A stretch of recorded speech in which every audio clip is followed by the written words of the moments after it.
আসসালামু আলাইকুম প্রিয় শিক্ষার্থী বন্ধুরা, বিগত সালের ভার্সিটি ভর্তি পরীক্ষায় গুরুত্বপূর্ণ কিছু প্রশ্ন যেগুলো আসছিল আমরা সেগুলো নিয়ে আজকের ভিডিওতে আলোচনা করব এবং একটা গ্রামার পয়েন্ট নিয়ে আমরা আজকের ভিডিওতে আলোচনা করব। তো বিগত সালের গুরুত্বপূর্ণ যে চাকরি পরীক্ষায় যে প্রশ্নগুলো আসছিল এদের মধ্যে থেকে আমরা প্রথম যে প্রশ্নটা সমাধান করব এটা কিন্তু ইসলামী বিশ্ববিদ্যালয়ে সি ইউনিটে 2019-20 সালে আসছিল এবং মেডিকেল ভর্তি পরীক্ষায় 2016-17 সালে আসছিল। প্রশ্নটা হচ্ছে এক্সট্রা অর্ডিনারি, এটা কোন part of speech? Extra ordinary হচ্ছে একটা অ্যাডজেক্টিভ। এক্সট্রাঅর্ডিনারি শব্দের অর্থ হচ্ছে অসাধারণ, সাধারণ, অসাধারণ, বিখ্যাত, এগুলা কিন্তু ভালো মন্দ, এগুলা কিন্তু অ্যাডজেক্টিভ, মানে হচ্ছে দোষ গুণ অবস্থা সংখ্যা পরিমাণ। এখন কোনো নাউন বা প্রনাউনের গুণ যদি বোঝায়, দোষ যদি বোঝায়, সংখ্যা যদি বোঝায়, অবস্থা এবং পরিমাণ যদি বোঝায়, এই পাঁচটা শব্দ অর্থাৎ দোষ গুণ অবস্থা সংখ্যা এবং পরিমাণ, এই পাঁচটা শব্দ যদি কোনো নাউন বা প্রনাউনকে নির্দেশ করে তাহলে সেটা কিন্তু অ্যাডজেক্টিভ হবে। এবং এক্সট্রাঅর্ডিনারি শব্দের অর্থ হচ্ছে অসাধারণ। আমরা বলতে পারি লোকটা অসাধারণ, তাহলে এই লোকটা নাউন, এই নাউন সম্পর্কে অতিরিক্ত তথ্য দিচ্ছে, নাউনের একটা গুণকে বোঝাচ্ছে।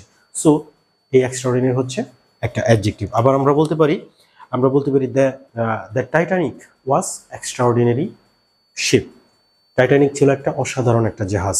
তো টাইটানিক হচ্ছে একটা নাউন, এই নাউন সম্পর্কে অতিরিক্ত তথ্য দিচ্ছে বা নাউনের গুণ প্রকাশ পাচ্ছে যে টাইটানিক কেমন ছিল, এক্সট্রাঅর্ডিনারি, অসাধারণ। তাহলে নাউনের গুণকে প্রকাশ করে এক্সট্রাঅর্ডিনারি। সো এটা হচ্ছে অ্যাডজেক্টিভ। আমাদের পরের প্রশ্ন যেটা আসছিল হচ্ছে কুমিল্লা বিশ্ববিদ্যালয়ের বি ইউনিটে 2019-20 সালে প্রশ্নটা আসছিল, human brain is the most sophisticated machine. Sophisticated এটা কোন পার্ট অফ স্পিচ?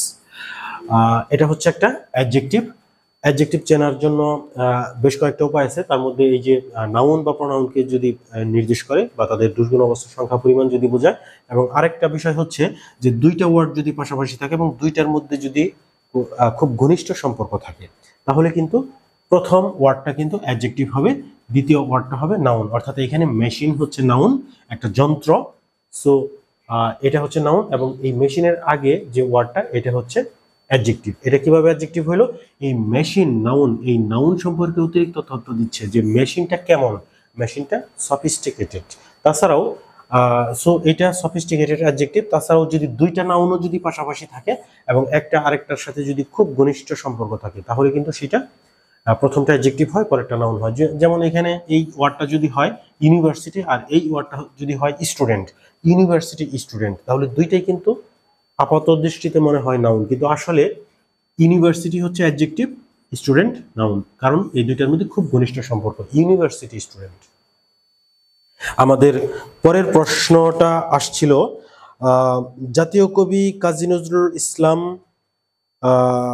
জাতীয় কবি কাজী নজরুল ইসলাম বিশ্ববিদ্যালয়ে আসছিল, সি ইউনিট আসছিল 2019-20 সালে আসছিল। প্রশ্নটা হচ্ছে I have a laptop computer. একটু আগে যেটা বললাম ইউনিভার্সিটি স্টুডেন্ট, এখানে হচ্ছে ল্যাপটপ কম্পিউটার, দুইটাই কিন্তু নাউন আপাত দৃষ্টিতে, কিন্তু ল্যাপটপ কোন পার্ট অফ স্পিচ জানতে চাওয়া হয়েছে। তাহলে দেখো ল্যাপটপ কম্পিউটার ঘনিষ্ঠ সম্পর্ক আছে। ল্যাপটপ কম্পিউটার, কম্পিউটারটা কেমন, laptop computer, desktop computer. So এই ল্যাপটপটা হচ্ছে একটা অ্যাডজেক্টিভ, কারেক্ট আনসার। আমাদের পরের প্রশ্ন যেটা আসছিল ঢাকা বিশ্ববিদ্যালয়ের খ ইউনিটে 2019-20 সালে আসছিল, an elected member can take the decision. Elected member, elected কোন পার্ট অফ স্পিচ? ইলেক্টেড হচ্ছে একটা অ্যাডজেক্টিভ। কিভাবে অ্যাডজেক্টিভ হলো? ইলেক্টেড মেম্বার, মেম্বার হচ্ছে সদস্য, এটা হচ্ছে নাউন। এই নাউন সম্পর্কে অতিরিক্ত তথ্য দিচ্ছে যে মেম্বারটা কেমন, সদস্যটা কেমন, নির্বাচিত, ইলেক্টেড। তাহলে নাউন সম্পর্কে অতিরিক্ত তথ্য দেওয়ার কারণে কিন্তু ইলেক্টেড একটা অ্যাডজেক্টিভ। সো আমি আগেও বলছি যে নাউন বা প্রোনাউন সম্পর্কে অতিরিক্ত তথ্য দেয় সেটা কিন্তু অ্যাডজেক্টিভ হয়, ইলেক্টেড মেম্বার। সো এই ইলেক্টেড হচ্ছে একটা অ্যাডজেক্টিভ, কারেক্ট আনসার। এবং আমাদের সর্বশেষ প্রশ্ন 5 নম্বর প্রশ্ন যেটা আসছিল জাতীয় কবি কাজী নজরুল ইসলাম বিশ্ববিদ্যালয়ের ডি ইউনিটে 2019-20 সালে আসছিল। আমাদের সর্বশেষ প্রশ্ন fair daffodils we to see. এখানে ফেয়ার কোন পার্ট অফ স্পিচ? নিঃসন্দেহে এটা অ্যাডজেক্টিভ, কেননা ড্যাফোডিলস হচ্ছে এক ধরনের ফুল, একটা ফুলের নাম হচ্ছে ড্যাফোডিল। এই ড্যাফোডিল নাউন, এই নাউনকে নাউনের গুণকে বোঝাচ্ছে যে ড্যাফোডিলস গুলা কেমন, ফেয়ার, খুব সুন্দর, ফেয়ার ড্যাফোডিলস।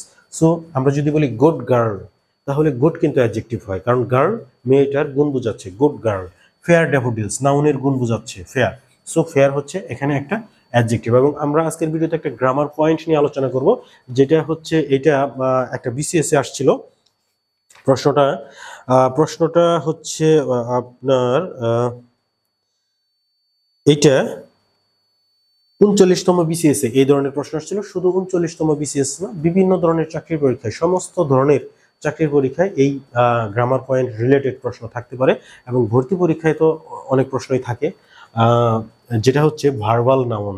ভার্বাল নাউন হওয়ার শর্ত হচ্ছে প্রশ্নটা থাকে যে এই সেন্টেন্সের মধ্যে এই ওয়ার্ডটা কোন পার্ট অফ স্পিচ, সেটা হচ্ছে নাউন হবে, কিন্তু আমরা বুঝি না।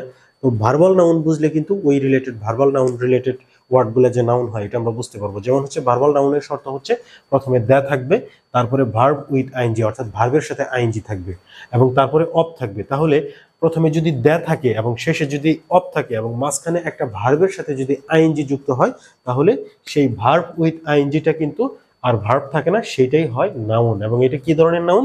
Verbal noun. যেমন হচ্ছে the warning of, the warning of, এই যে দ্য আছে তারপরে অফ আছে, মাঝখানে হচ্ছে ওয়ার্ন সতর্ক করা ভার্ব, এই ভার্বের সাথে আইএনজি যুক্ত হয়েছে ওয়ার্নিং। তাহলে এই ওয়ার্নটা ভার্বটা, ওয়ার্নিং ভার্বটা কিন্তু আর ভার্ব নাই, এটা হয়ে গেছে নাউন। এখন প্রশ্নে যদি একটা সেন্টেন্স দেওয়া থাকে যে এই পুরা সেন্টেন্সের মধ্যে থেকে ওয়ার্নিং কোন পার্ট অফ স্পিচ, না জানলে তো আমরা ভার্ব অ্যান্সার করব।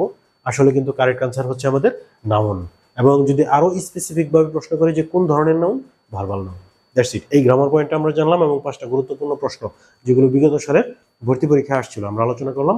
তোমাদের যদি ভালো লাগে লাইক কমেন্ট শেয়ার করবা, ফেসবুক এবং ইউটিউব থেকে ফলো এবং সাবস্ক্রাইব করবা। খুব শীঘ্রই তোমাদের সাথে আরো একটা ভিডিওতে দেখা হবে। Thanks for watching this video. আল্লাহ হাফেজ।